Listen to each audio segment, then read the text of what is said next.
Hello, and welcome to today's Parexel International Corporation Q2 FY 2019 Financial Results webcast. My name is James, and I'll be your event specialist today. All lines have been placed on mute to prevent any background noise. Please note that today's webcast is being recorded. During the presentation, we'll have a question and answer session. We will be taking questions via the phone line, and instructions on how to do so will be given at the appropriate time. If you would like to view the presentation in a full screen view, click the full screen button in the lower right-hand corner of your screen. Press the escape key on your keyboard to return to your original view. For optimal viewing and participation, please disable your pop-up blockers. And finally, should you need technical assistance, as a best practice, we suggest you first refresh your browser. If that does not resolve the issue, please click on the support option in the upper right-hand corner of your screen for online troubleshooting. It is now my pleasure to turn today's program over to Mr. Greg Rush, Executive Vice President, Chief Financial Officer, and Mr. Jamie McDonald, Chief Executive Officer. Greg, the floor is yours. Good afternoon. This is Greg Rush, Chief Financial Officer of Parexel. Before I hand the call over to Jamie, I wanted to go through a few administrative matters. We will be discussing our operational and financial results for the second quarter of fiscal 2019 for West Street Holdings III and subsidiaries, including Parexel International Corporation. As we proceed through the presentation, our comments will be focused on non-GAAP performance. For your information, we have included GAAP to non-GAAP reconciliations for the second quarters of fiscal 2018 and 19 and the corresponding year-to-date periods in the appendix.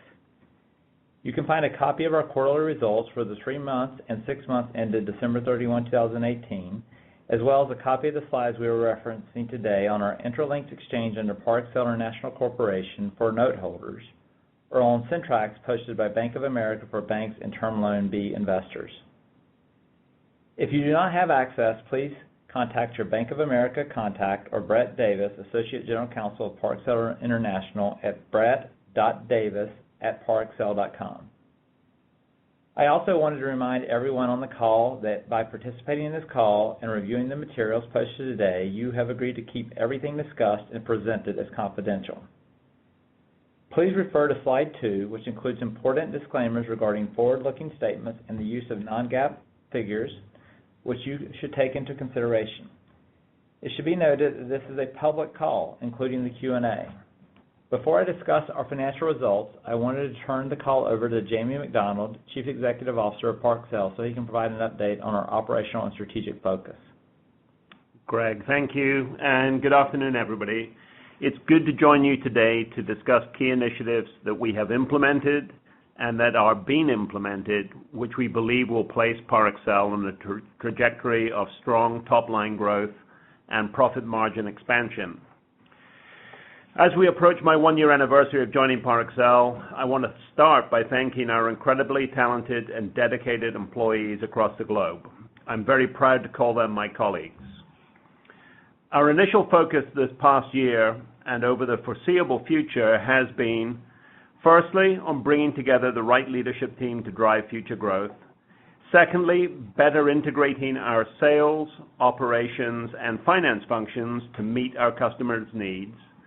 Thirdly, transforming our finance function into a strong strategic partner.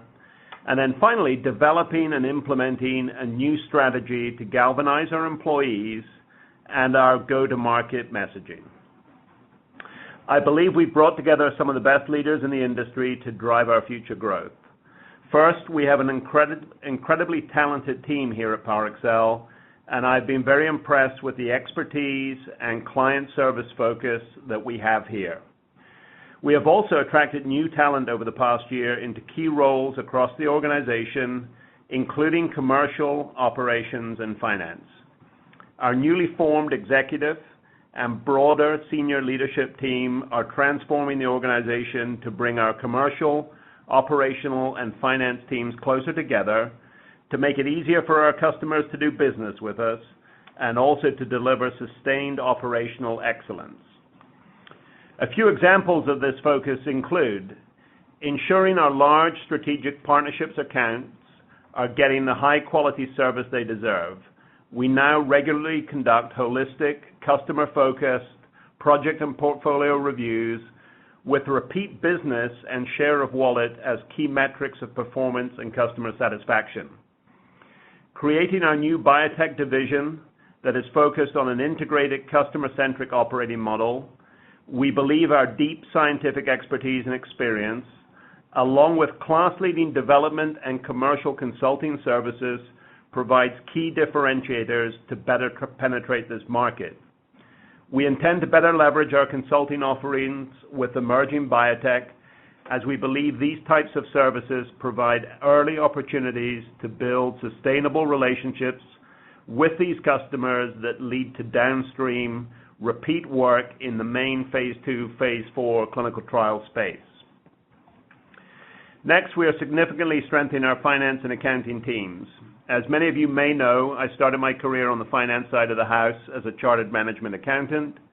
I know the value that a strategic finance business partner can bring to an organization, and one of our primary focuses is transforming our finance team to be that strategic partner, help build the business, and really upgrading our accounting team and processes to deliver accurate and timely results in a solid control infrastructure. It's important that we have quality and timely financial and operational data to allow agile and informed decision-making across the business. Finally, we are close to completing our corporate strategy process and plan to roll out to our broader employee population over the next few months. We believe our new corporate strategy will galvanize the team and energize our go-to-market customer messaging. Our entire leadership team, composed of hundreds of senior leaders across the globe, is now involved in the creation and rollout of this new strategy and brand refresh. We believe our new strategy will drive better customer engagement and drive cultural change more focused on the customer and also, importantly, the patient, the ultimate beneficiary of the work we do as a company. We are seeing early indicators of the benefit of some of these initiatives, and this includes double-digit growth in the biotech sector, albeit on a low base, and reinvigorating our large enterprise strategic accounts as we begin to see improved repeat business in certain key partnership accounts. Secondly, our recent proposal volumes, measured in dollars, were up 30% compared to prior year. Obviously, we must still win that business, but our customer messaging is opening doors for those potential new business wins. I will now turn back over to Greg Rush, our Chief Financial Officer, to discuss our financial performance in more detail. Greg? Thank you, Jamie. First, I'll update you on the company's performance through the second quarter, after which we'll be happy to take your questions. Please turn to slide 3. While our trailing 12-month book-to-bill is only approximately 1.1, we had a strong book-to-bill during the second quarter of 1.33. As I mentioned on our previous call, our bookings in the previous 3 quarters were weaker than expected, resulting in a book-to-bill below 1 most quarters and averaging approximately 1.0. As Jamie mentioned earlier, we continue to focus as a management team on delivering strong new bookings and are cautiously optimistic that we're beginning to see traction as indicated by the current quarter's book-to-bill. Adjusted service revenue increased by 9.6% during the second quarter of fiscal 2019 to $569.4 million, with growth in all business segments, particularly in our CRS segment. While we are certainly pleased with the strong growth in the current quarter, this growth was primarily driven by higher revenue from signing contract amendments, oftentimes referred to as change orders, with significant retrospective revenues recognized upon customer signature. A significant portion of these change orders reflect a pull forward from the second half of 2019 and therefore are not expected to repeat in future quarters. In addition to the increase in revenues from change orders, CRS segment growth benefited from higher revenue from our functional services as we continue to see strength in this sector.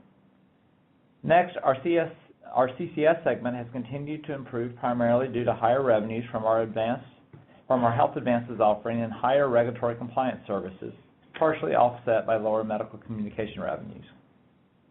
Turning to operating income, adjusted operating income for the second quarter increased to $99.5 million from $60.8 million versus the second quarter of fiscal 2018. Adjusted EBITDA for the second quarter was $124.9 million, up 45.4% from $85.9 million for the second quarter of fiscal 2018. Both adjusted operating income and adjusted EBITDA increased during the current quarter compared to the comparable periods in the prior year, primarily due to the impact of revenue-driven growth I discussed previously, the recovery of approximately $9.7 million of pass-through costs that were previously reserved until we signed the change orders, and a reduction in incentive compensation. Free cash flow increased from a use of cash of $20 million in the second quarter of 2018 to a source of cash of $27.2 million in the second quarter of fiscal 2019. This was primarily due to an increase in cash flow from our operations. We saw significant improvement in cash flow from operations due to the increase in our earnings compared to the prior year. On slide 6, we've provided additional financial summary information for the 6 months ended December 31, 2019 and 2018 for your information, and we'll be happy to address any questions on these results. On slides 4 through 5 and also on slides 7 through 8, we have provided additional detail regarding our revenue by business unit and a bridge as to sources of year-over-year growth in our